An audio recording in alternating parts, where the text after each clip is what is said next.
As the travel and hospitality industry was just about limping back to normalcy, the second wave hit like a thunderbolt. This is a difficult time for all, no doubt about that, but it's perhaps even harder for your industry, Rajesh. What's been the mood like at Make My Trip? Yeah, you're absolutely right. It has been hard for a while now. In fact, in many ways, it was a deja vu because exactly the same time and the month that hit us again, the second wave, right? I mean, the way the first wave sort of came from nowhere about a year ago. So obviously, mood wasn't that great. But if you ask me, we at MMT were actually looking forward and quite positive.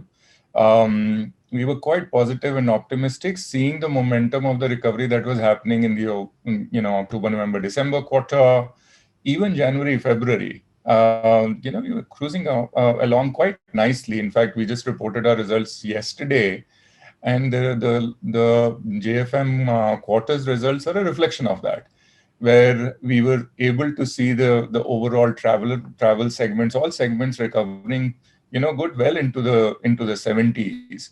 But then that is when in late March the second wave hit us. So um, and I guess the worst part was that it was quite overwhelming within a week's time itself, because the number of cases, the way it was spreading like a wildfire, and the way numbers were going up, and I guess we all know the numbers, the way they spiked up to all the way to 400,000 plus daily cases, making us like the world number one in terms of number of infected cases. It obviously wasn't great. It was, I guess, worse for the whole country. It was definitely not good for us, for the travel industry, the hospitality industry, and all of that, because the industry was struggling, has been struggling for about a year, and was just sort of limping back to some sort of recovery, and then it hit us. So mood obviously wasn't great at all. In fact, it was quite somber, um, because of the timing, and the fact that we were sort of looking forward optimistically for some revival. Yeah, I can totally imagine, Rajesh. But now with travel having come to a near standstill again, as you mentioned yourself, I'd like you to talk about how you're using your resources. You've launched something called Covi Ride, I believe. If you could tell us about that, and what else has been happening. Yeah, I mean, you know, I guess the focus really has been for the last about month or so, and I would say over a month, the whole of April, starting from late March and then continuing into May. The prime focus for the organization, for the team, for the leadership team actually has been focusing on people safety and providing a huge amount of support, whichever way that you could, potentially do as an organization, morally, financially, and various other things. Um, and that has been the focus, because the suddenly the priority became the people health, their well-being's health, their nears and dears health, their family, because it was just hit like a bolt from the blue. And practically speaking, everyone was either directly or indirectly sort of got impacted. And COVID Ride was just one of those initiatives, by the way. And this platform was nothing. In fact, a bunch of sort of volunteers thought about it within the organization as part of our ground transport team, and they came up with this idea, like we had done, during the wave one. Arogya Setu was also sort of born out of Make My Trip. I'm sure there are many other players who were sort of involved as well, but that was the idea that came at that point in time. And with the same sort of state of mind and the thought process, we started to build Coviride, and it was essentially this time around with the thought that during the lockdown, what was happening was that the people were struggling, the COVID patients were struggling if they had to go to the hospital, especially if they did not have any sort of private transport of their own. They were struggling to find the ride to go to a particular hospital, or to be, and there were issues around transferring the oxygen cylinders. There were issues around providing medical facilities and to from one location to another location. A lot of the people have their families into the smaller towns, and then people wanted to either go there to help them, or they wanted to send some supplies, etc. So the idea was to build this platform where we can get volunteers on the supply side, all the service providers who could come on, and we had been working with them in any case, who are very willing to sort of help and participate and offer complimentary sort of rides on one side, and on the other side, bring in all those sort of validated data where the availability could be guaranteed, for all these things. And that was the idea, and with that idea, the platform was built, and started sort of helping people, in the middle of probably crisis of their lifetime. You mentioned, Rajesh, how the focus sort of shifted on people, right? So now you've, of course, introduced several initiatives for your employees in the second wave. I'd like it if you could talk about them briefly while also highlighting how the management arrived at those decisions. Well, arriving at the decision was very simple. Like I mentioned, that the fact that immediately not only the individuals or the family members, but we started seeing that there are lot many colleagues who've got directly impacted, indirectly impacted, their families have got impacted, and they were looking for help.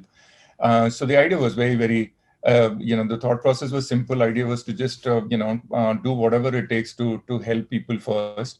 And some of the initiatives that we ended up taking, again, it's a, team effort, and one is very proud of the team, the way they came together, to help each other. So what we ended up doing was so we set up a task force, because we suddenly realized that it was going to be lot of the help that they would need, and it is not going to be random queries, one or two, that is coming your way. So you had to do it in slightly organized fashion for you to be able to provide that access. So we set up a task force which was sort of active 24 by 7 to provide the support. We set up a helpline for people who needed any kind of help. We did the tie-up with the doctors to provide the consultation, and then we also realized that as we were sort of going around, there was a lot of the need for even addressing the anxiety and the stress as well. So we started, getting the counselors on board, and offering it to our colleagues as well, and if they need it, and not only them, but if there are any of their immediate family members, extended family members, they needed, they could also have an access to this facility as well. We also ended up tying up with in an isolation center, a particular hospital, if they were trying to get to just to make sure that if somebody was in need of bed. And as we all know, there was crisis, right? So it wasn't really easy sometime to be able to just fetch beds for the people who needed them. But we obviously tried our best, pulling sort of all possible context to see if we were able to just sort of help at the time of the desperate need that people had. We also provided, the financial help. We realized that there will be, this is also when they were going through the treatment, it becomes expensive, because it was like a 14 days, 15 days sort of prolonged treatment. And if they needed help on the financial side, so we ended up reimbursing some of those medical expenses as well. And then we also, sort of got into procuring huge amount of oxygen concentrators. We imported actually all of them, and we've set up a McMurtry Foundation. We should talk about that maybe in a bit. But from that, as well as from the McMurtry, we ended up importing, and we started distributing those oxygen concentrators. We had a pool for the employees that they can actually, as they need, they can request for one, they use it, and then they can return it back. If somebody wanted to just take it permanently for their family at home, if anyone wanted to do that, they could do that as well. Yeah, so I guess these were the bunch of initiatives that we ended up taking, and they're still continuing. The numbers have come down, and thank God for that. But we still have. It's not. I don't think that we still out of the woods yet. We have few colleagues still who are in the hospital. Few colleagues still Although our recovery rate for our employees overall is about 91%, but we still have about 10% who are infected. Rajesh, you've also started your own vaccination drive for employees and their families, right? As have several other companies. But given the vast population of India, it's still a long road. In the backdrop of this, I wanted to get your thoughts on when do you hope to see some green shoots in the economy in terms of growth, jobs, etc. Yeah, no, sure. I mean, and I think that's going to be the most important thing. And with that thought only, I mean, this was our small initiative from our point of view, to also try to, given that some small supplies were available privately, tied up with the hospital, got them to set up a, sort of center with social distancing and safety protocols, etc. at our office. In Gurgaon, we are doing it in Bangalore. We are trying to also do it for our, partner company in Mumbai as well, over the course of the next few days. And Gurgaon, we just finished the drive. We had about 500 people who got vaccinated, and they were quite happy with the experience. They were quite sort of, because the vaccination wasn't really available. It has become really hard for you to be able to schedule it and so on. So that worked out well. But to your point, on how is it going to help the industry and potentially, the normal life becoming normal, I think it's going to be almost like a prerequisite. Yes, we have a large population in our country, and supplies hopefully would ease out maybe in the month of July or August. And and some of the projection that I saw, by the end of December, maybe 60% of the population would get vaccinated. And I truly believe that, I think there are execution capabilities in the country. It's just a question of the moment we have more supplies, I think, we and the whole country should be able to come together to be able to just get a lot of people inoculated, which is definitely going to help, because that would create some sort of, I mean, the efficacy levels after 2 doses is pretty decent, actually. And I don't think there is any other choice, and it's going to only help. And then some of the other countries like US has been able to vaccinate a lot of people. It's going to help. Now, from a timing standpoint, it is only going to be a function of when the supplies are available in the market, and then from there on, how much time would it take to just sort of inoculate large part of our population. One thing, I think, that has fast changed now, especially after second wave, where there used to be skepticism, and resistance, that, whether I need the vaccination, I don't need the vaccination, and the whole lot of debate that used to happen. I think that's fading away now. That's fading away, and I'm not sure that probably would be the case, maybe in the rural areas, although that seems to be fast changing as well, or not necessarily fast changing, maybe gradually changing that as well. But I think the urban population is all set. And unfortunately, maybe we needed this sort of a jolt for us to be able to just believe in science and then, follow the course. So let's see how it goes. I think I'm optimistic in terms of, one, that vaccination is definitely going to help the entire population, and it will get your country at some point in time with herd immunity, a combination of people who would have gotten infected, and if you see people who would have not got luckily infected, but also have been inoculated. I think the combination of the two is going to give us herd immunity at some point. And I think also, Rajesh, the very fact that private players are coming forward like yourselves and getting at least a part of the population vaccinated, that of course will also go a long way, right, in sort of achieving that herd immunity quicker than anticipated, perhaps. Totally. And like in every other crisis, I think if you really see the private setup, the entrepreneurs, the organizations across the board, actually have come together really in a massive way to help manage the crisis, right? I mean, there are many organizations. There are n number of initiatives. I can, if I start counting, there will, it's really n number of initiatives that are going on, and it's really heartwarming to know that people do come together. They have great hearts, massive, and some of them actually we are working with them as well. and doing our humble contributions there to be able to help and support. You are absolutely right. I think the entire private setup, the organization, the large organization, given that they've got the resources as well as the manpower and willingness to do it, I think all of this put together is definitely going to help in our effort on achieving this goal of, or at least contributing towards achieving this goal of a lot of the population getting vaccinated. Yeah, because there are some scary projections out there, right? I mean, there's talk about how it's going to take years and all of that. But one hopes that in those calculations, perhaps this little contribution, which of course we talked about, could go a long way, is perhaps not being counted for. And if more and more companies and sort of players from the private sector were to step up, then we will probably be in a better position.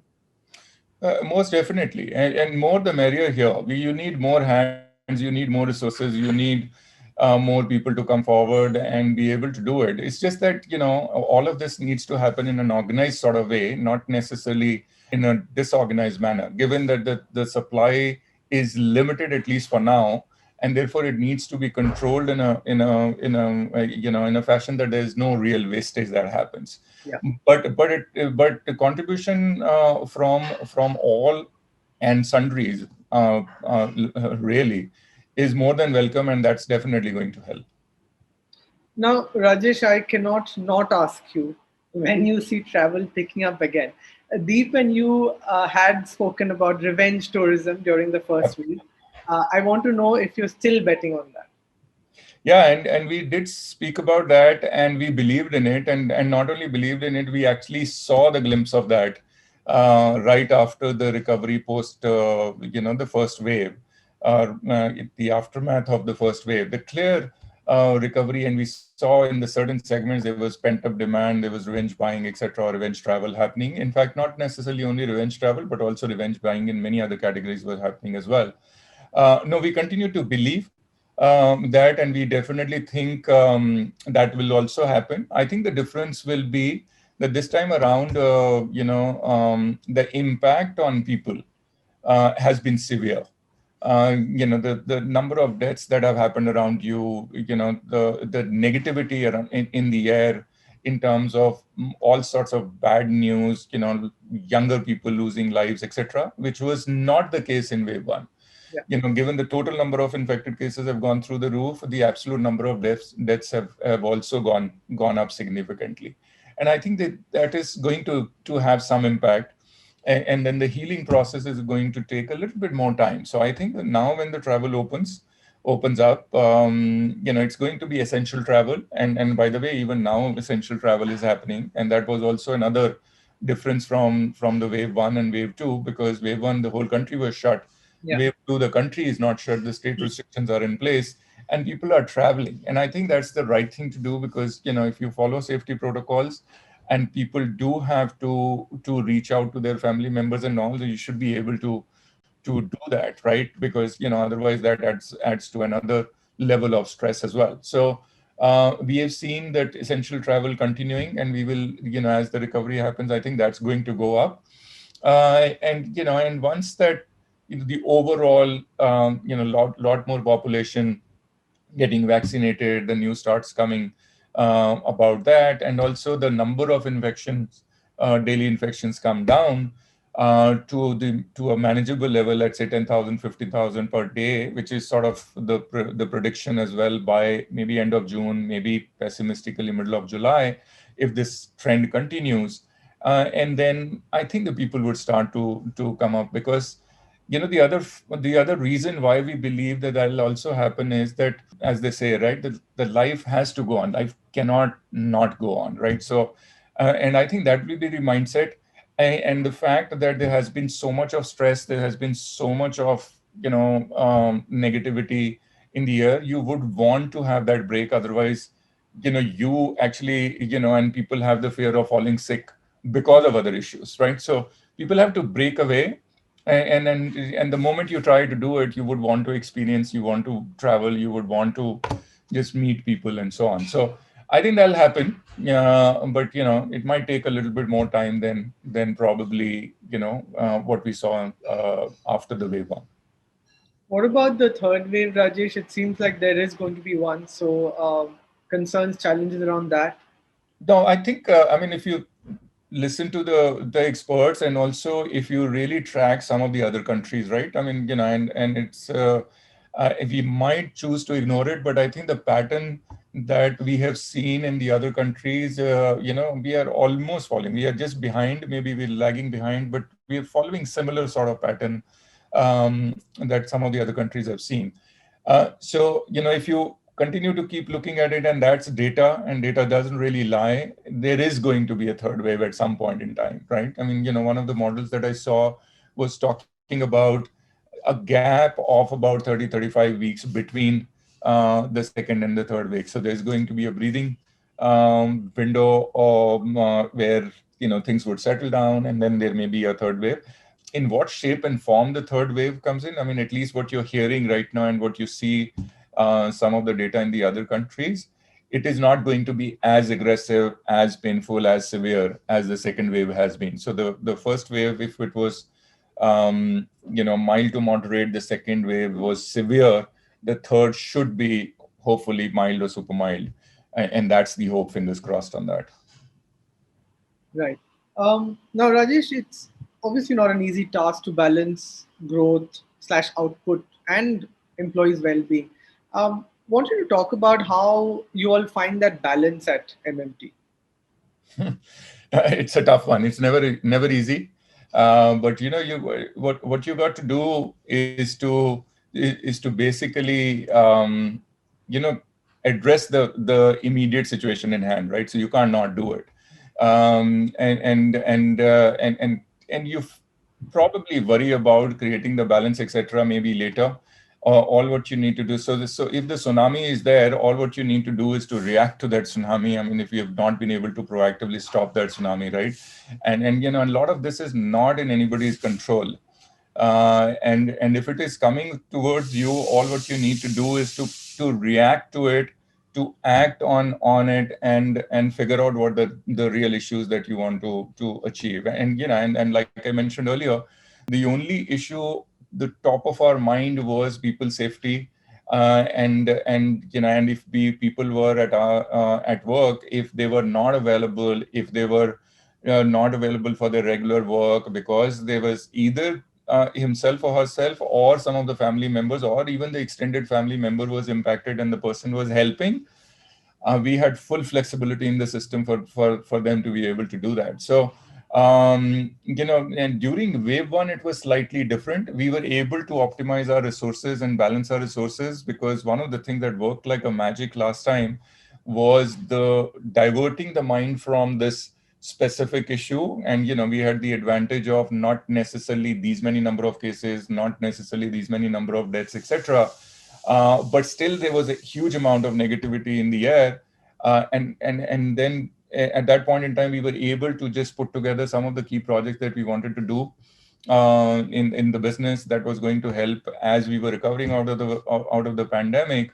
And then team came together to sort of work on it in a focused manner and got themselves busy. And when people were busy, it worked for them.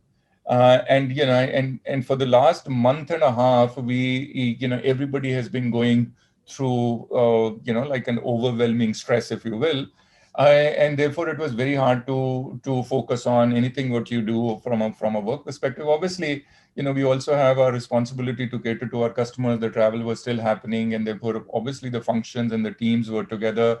But practically every function was impacted in terms of part of the function, percentage of people getting impacted because of COVID. So which was fine, because I mean, if that's the crisis, then you have to manage with that. And then as in the for the last about week or so, if the numbers have started coming down, and people have started recovering, they themselves are coming back and trying to figure out to divert their mind, because that's also very important for them to sort of get better. So I guess in a crisis situation, you basically I think the need of the hour, at least from my point of view, is to address the current situation, and make sure that your people are fine. And what you need to do, let's say from a business safety and protection standpoint, there's a separate bunch of people who are sort of looking at it, and not necessarily letting anybody get too much sort of stress out of that. And that's how you try to do it. And by the way, the learnings happen as you do it. So it's not that you can plan any of these like seamlessly. Yeah. During the first wave, Rajesh, I understand some of your employees had taken voluntary salary cuts, and I believe you all paid that amount back. Do you want to tell us about that?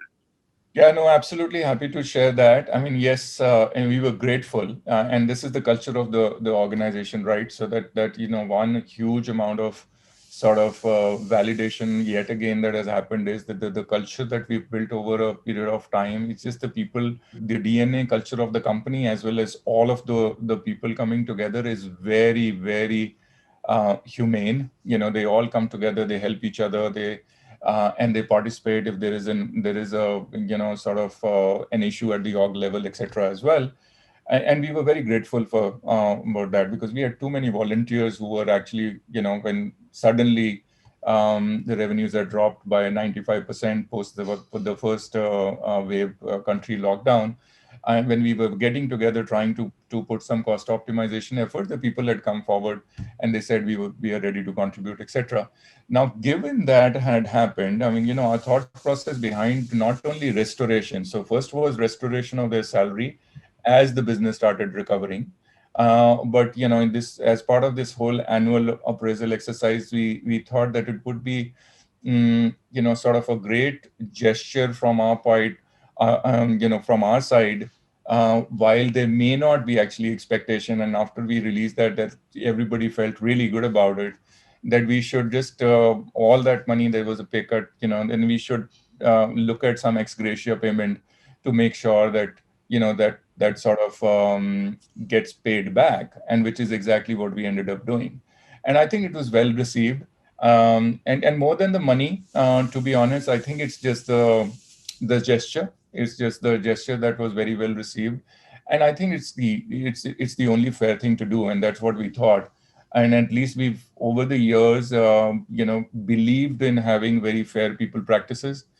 And first opportunity when we were sort of seeing the business recovery happening, and that was sort of our promise to make it up, even when the crisis was going on. We had to live up to that promise, and that's exactly what we ended up doing. Yeah, I think it also sort of sends out the message that we are in this together, Yeah, and we'll get through this together. absolutely, absolutely. Rajesh, some recent studies seem to suggest that remote working makes people more productive. But then there are other schools of thoughts also, obviously. What is your take on this? Well, clearly the house is divided here, like overall, right? I'm not sure that there is a very strong point of view or tilt towards one point of view yet. What the way I think about it is, I don't think it can be either this or that. I don't think that is going to be the case. It can't be completely virtual. It can't be completely physical, perhaps. I think, there are definitely few things, few meetings, few functions, etc., or part of the time you can leverage technology. There's no doubt about it. You can leverage technology, and if the technology is making it efficient for you, why not? In any case, being in the technology business, there's always a firm belief on that. So but having said that, I am not sure. I mean, I can see many industries, many sectors where they have to. Look at the manufacturing setup, look at the pharma sector, look at the construction sector. You can look at, many other sort of sectors where you got to be out there, right? You can't be virtually producing stuff.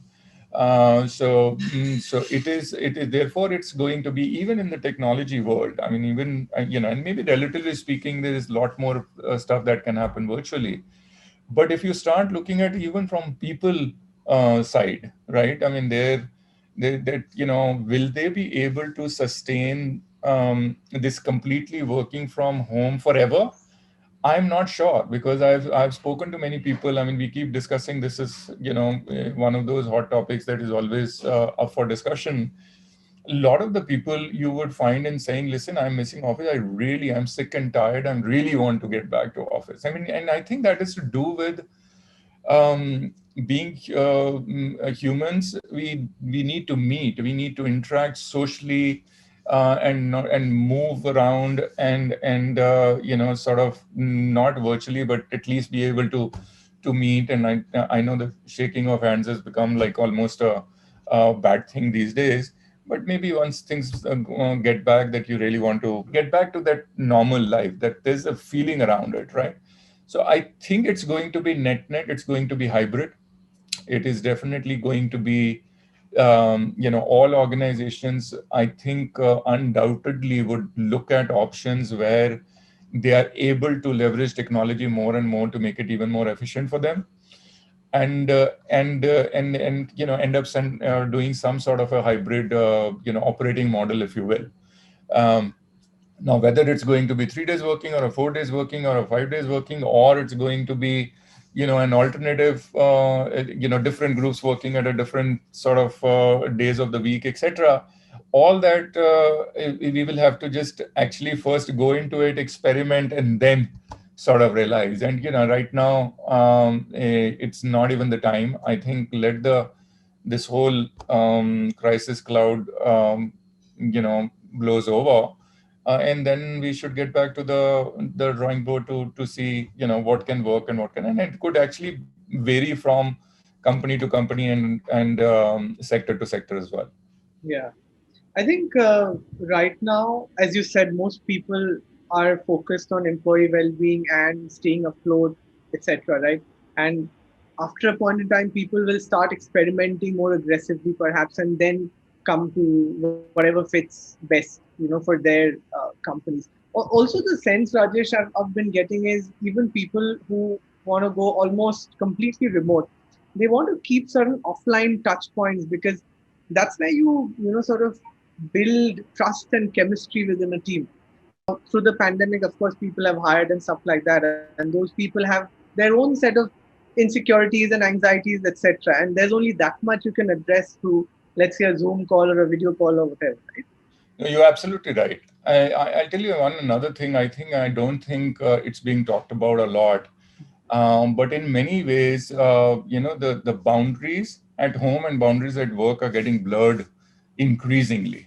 When you're operating from home, and I don't even want to talk about infrastructure because that you can solve for it. But not necessarily every individual that is working in your organization will have a private setup and a private office, and the Wi-Fi working, and no disturbance, and so on and so forth, right? And then there is something called that you want to at least mentally switch off from home and switch on at work, and then switch off from work, and then focus at home, right? So I think that's getting blurred quite dramatically. And I think that, but that's also important to keep in mind when we have this kind of a debate. We should always think about that also as one of the issues, right? I mean, you can decide to be at work because then you're wholeheartedly at work. But when you're at home and you have, but on on the other hand, obviously there are many pluses as well. There is huge amount of flexibility to people and all, but all things considered, like you mentioned, the trust and the chemistry, I can also think some of the business development meetings, the meet and greet for the business development meetings is almost essential at times, right? I mean, it's just building the relationship, the trust, the bonding for you to be able to work together for a long time, right? I mean, let's say if there's a partnership meeting happening and so on, right? So I don't think all of it you can, with a touch and a feel, achieve that virtually.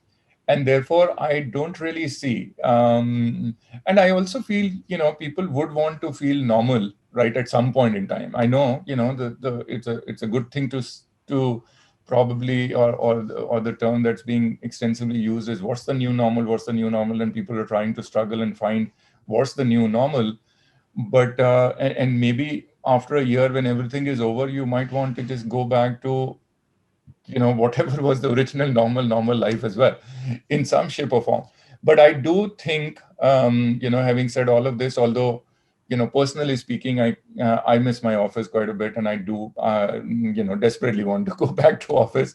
But one of course is not going to be, or nobody is going to be taking risk and being stupid about it. But I think what's going to be the most important thing is to, for your organization, figure out what is the best that will work for you, and be completely open-minded and flexible to be able to do it, rather than just saying that, listen, no, we only want to go back to the same old office routine, and everybody should follow. I think the modern world is a lot more about giving flexibility and holding people and making people owner and holding people accountable, rather than just making them completely sort of regimented or disciplined, if you will. Yeah, so no matter what shape it finally takes at MMT and other companies, the sense I get is flexibility is definitely going to be there. In what shape, form, that we'll figure out as we go Yeah. along, right? Yeah. Rajesh, at Make My Trip, you've tided over several big crises, whether it was 9/11 or the Great Recession. But this is a new kind of dark period. And at the end of the day, leaders are just as human as anyone else. And in these times, they would feel just as vulnerable and anxious. So, how can one find some peace and calm amidst balancing personal anxieties and those of the team? No, I think it's a good question. Yes, I think we have unfortunate, but the experience always helps and gives you a learning. Many crises, but this one is very different. This one is mother of all. This one is the biggest crisis, clearly dark period, etc., whatever you want to call it. But it's lethal, right? Um, but how do you sort of get more confidence about that this shall also pass? Look at what happened. Just go back, and everybody was cribbing about 2020, right? So March 20, the 2020 is the probably the worst year in the history of mankind, and therefore this should pass, and everything else will be fine. And guess what? Now 2021 doesn't look to be as good as well. So if I look back for the last about 15 odd months, the way we all came together to be able to effectively weather the storm of the first wave. I won't say we were completely out of the woods by any stretch of imagination, but we were able to deal with that situation, coming together, working together, thinking positive, acting and addressing the real core issues, diverting our minds, and focusing on what it is, but not necessarily completely be pessimistic and negative about it. I think that helped a great deal in terms of just managing that period, right? And now you have the advantage of that playbook, if you ask me. So and some of the advantage in the first during the first wave, we had the advantage of probably the previous crisis that we had seen, right? Some learnings, maybe not all of it, but now we have the advantage of the sort of the playbook that we saw, it's got established. And I think you have to fall back on that, and you can't not be positive. You have to stay positive, because this has to pass. I mean, there's no question about it. Time is not going to stop. The clock is ticking. This has to pass. It's just taking longer time, right? And therefore, when you are sort of looking at running the organization, that's the only thing that has to give you a lot more, or address your anxiety, give you a lot more confidence that there will be brighter side at the end of at the end of the tunnel. So I guess that's how you have to just continuously keep sort of making the efforts, and also explaining it to yourself, right? And that helps. And that helps. And otherwise the situation, I don't think I'll be